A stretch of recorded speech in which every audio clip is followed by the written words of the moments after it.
कर्नाटक का धर्मस्थला मंदिर, उससे जुड़ा एक केस जिसने पूरे देश को हिला दिया। 3 जुलाई की सुबह एक नकाबपोश आदमी हाथ में खोपड़ी लिए पुलिस स्टेशन में घुसा और उसने लगाया ऐसा आरोप जिसने धर्मस्थला को राष्ट्रीय सुर्खियों में शामिल कर दिया।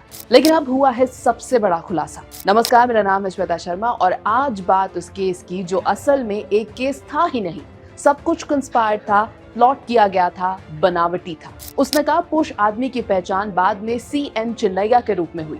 उसने दावा किया कि 1990 से 2000 के बीच उसे मजबूर किया गया कि वो सैकड़ों महिलाओं की लाशें दफनाए। इन महिलाओं में कई सेक्सुअल असॉल्ट की शिकार बताई गई।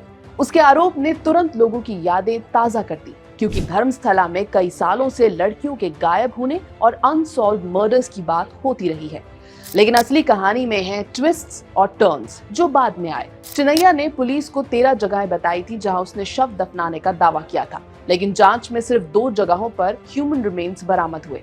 इस बीच उसकी पूर्व पत्नी और जानकारों ने कहा कि वो एक हैबिचुअल लायर है। वो खुद परजुरी यानी झूठी गवाही के आरोप में गिरफ्तार हुआ और बाद में कहा कि उसे कॉन्स्पिरेसी के तहत ऐसा करने के लिए कहा गया। अब कर्नाटका पुलिस की एक SIT यानी कि स्पेशल इन्वेस्टिगेशन टीम इस पूरी कॉन्स्पिरेसी की तहकीकात कर रही है। पुलिस की माने तो ये साजिश महीनों से चल रही थी। दिल्ली में सुप्रीम कोर्ट में याचिका भी डाली गई थी जिसमें वही स्कल फोटो लगाई गई थी, लेकिन सुप्रीम कोर्ट ने याचिका खारिज कर दी। दिलचस्प बात यह है कि पुलिस में जाने से पहले चिन्नैया ने कई यूट्यूबर्स को इंटरव्यू भी दिए जिनमें वो बिना मास्क के नजर आ रहा है, यानी उसका असली मकसद चेहरा छिपाना शायद नहीं था।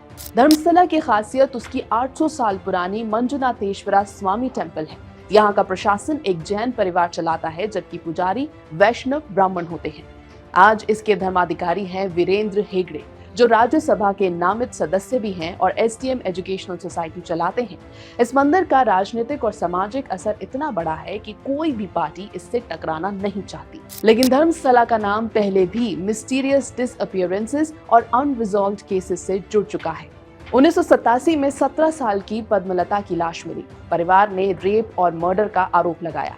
केस अब तक अनसुलझा है।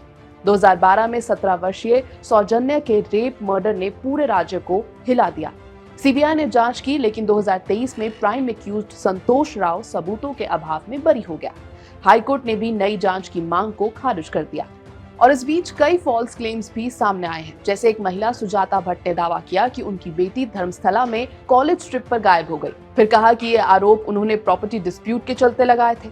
बाद में कहा कि यूट्यूबर्स ने उन्हें झूठ बोलने पर मजबूर किया था, यानी सच और झूठ मिलकर एक उलझी हुई कहानी बना रहे हैं। और अब बात राजनीति की। मास ग्रेव कॉन्स्पिरेसी का मामला जैसे ही बाहर आया, विपक्षी BJP ने कांग्रेस पर हमला शुरू कर दिया।